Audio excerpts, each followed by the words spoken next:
Porang merupakan salah satu jenis tanaman dengan umbi-umbian yang menjadi salah satu produk unggulan ekspor komoditas pertanian.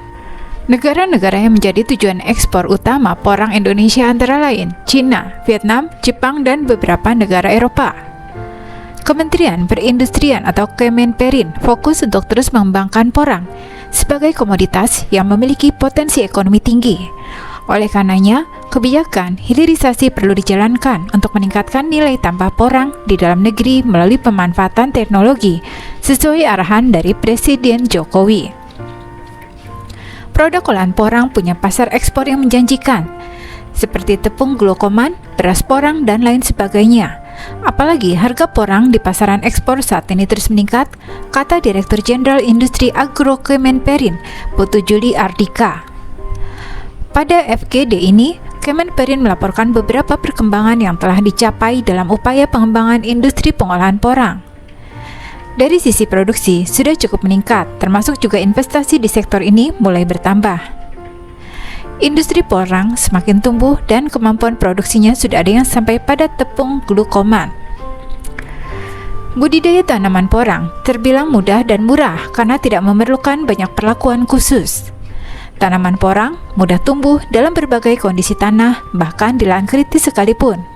Sehingga jika dikembangkan lebih lanjut pada sektor hilir, di Indonesia seharusnya tidak akan memiliki kendala berarti dalam hal pemenuhan bahan baku. Dalam 1 hektar lahan biasanya menghasilkan 15 ton, maka estimasi produksi porang adalah kurang lebih 714.000 ton dalam 1 tahun. Adapun manfaat porang, terutama umbinya, digunakan untuk bahan baku pembuatan tepung konjak atau tepung glukomanan. Umbi porang berpotensi memiliki nilai ekonomis tinggi karena mengandung glukomanan yang baik untuk kesehatan, sehingga prospektif dijadikan sebagai bahan baku industri pangan. Beberapa produk pangan yang mengandung olahan porang antara lain jelly powder, mie shirataki, beras shirataki, konnyaku, sosis, bakso, produk bakery, coklat, dan es krim. Potensi ekonomi ini, jika dikelola dengan baik dan diiringi dengan sinergi antar berbagai pihak, akan memberikan keuntungan baik bagi petani sebagai penyedia bahan baku maupun industri sebagai penyerap bahan baku untuk diolah lebih lanjut. Kemenperin telah mencanangkan target-target hilirisasi komoditas porang ini khususnya periode 2021 hingga 2027. Untuk target jangka pendek, Kemenperin akan menjaga pasar ekspor chip porang dan mulai mengembangkan produk tepung glukomanan serta mengupayakan injeksi teknologi pengolahan porang. Sementara itu, target jangka menengah mengupayakan penguasaan teknologi dan substitusi impor produk tepung serta mengembangkan industri pengguna tepung glukomanan potensial. Sedangkan untuk jangka panjang adalah mengimplementasikan hasil penelitian dan pengembangan sektor industri potensial berbahan baku atau bahan penolong tepung glukomanan. Target hilirisasi juga dituangkan ke dalam berbagai strategi dan rencana aksi dengan harapan percepatan dan implementasinya dapat terlaksana lebih baik untuk mengatasi isu utama yang terkait dengan kuantitas pasok tepung glukomanan dari dalam negeri. Selain itu, terkait kualitas yang masih belum memenuhi spesifikasi yang dibutuhkan oleh industri pengguna. Selain dibutuhkan sektor industri pangan, pengolahan porang juga dimanfaatkan sektor manufaktur lain seperti pembuatan kertas rokok, kertas arsip, kertas berharga, dan kertas semen. Dalam proses diversifikasi produk ini, perlu mendapat pendampingan dari berbagai pihak. Kemenperin juga telah melakukan riset untuk pengolahan porang menjadi lem, cat, dan pencampur pupuk. Direktur Industri Makanan, Hasil Laut, dan Perikanan Kemenperin, Emil Satria menyampaikan bahwa pengembangan produk baru berbahan baku porang perlu dilakukan melalui kerjasama dengan berbagai pihak seperti antara perguruan tinggi dengan industri. Pemerintah terus mendorong kegiatan business matching, misalnya untuk pengembangan produk pangan fungsional.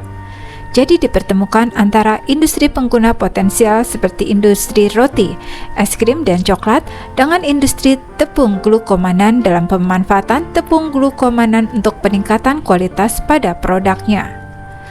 Upaya tersebut juga dilakukan dengan kegiatan litbang dan difasilitasi melalui pemberian insentif fiskal. pemerintah telah memfasilitasi kegiatan riset industri dengan pemberian fasilitas insentif super deduction tandasnya. Pada tahun 2020, produksi umbi porang di Indonesia mencapai 142.000 ton dari luas lahan sebesar 19.950 hektar dan ditargetkan di tahun 2024 produksi umbi porang mencapai 600.000 ton dari luas lahan sebesar 100.000 hektar.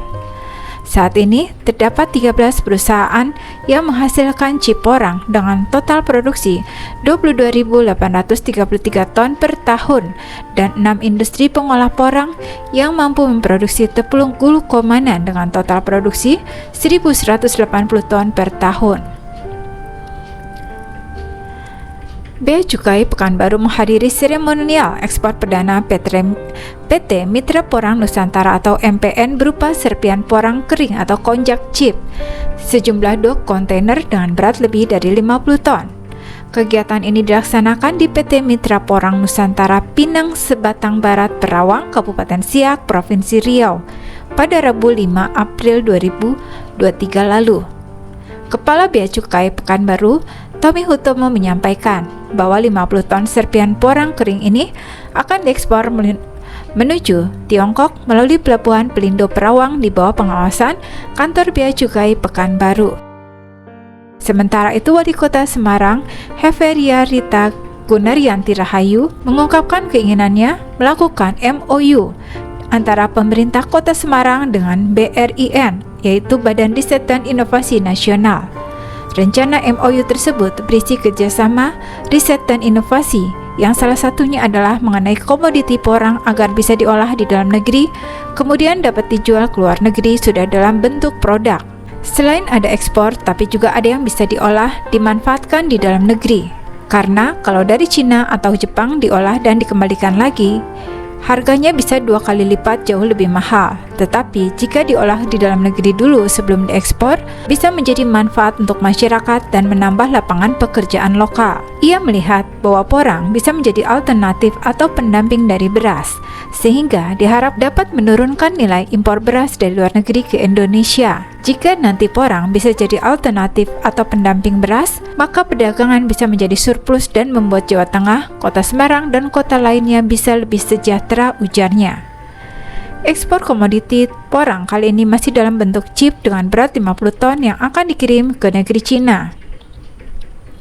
Porang sendiri dicari karena bisa menjadi bahan campuran dari berbagai macam produk makanan, kesehatan, hingga perekat.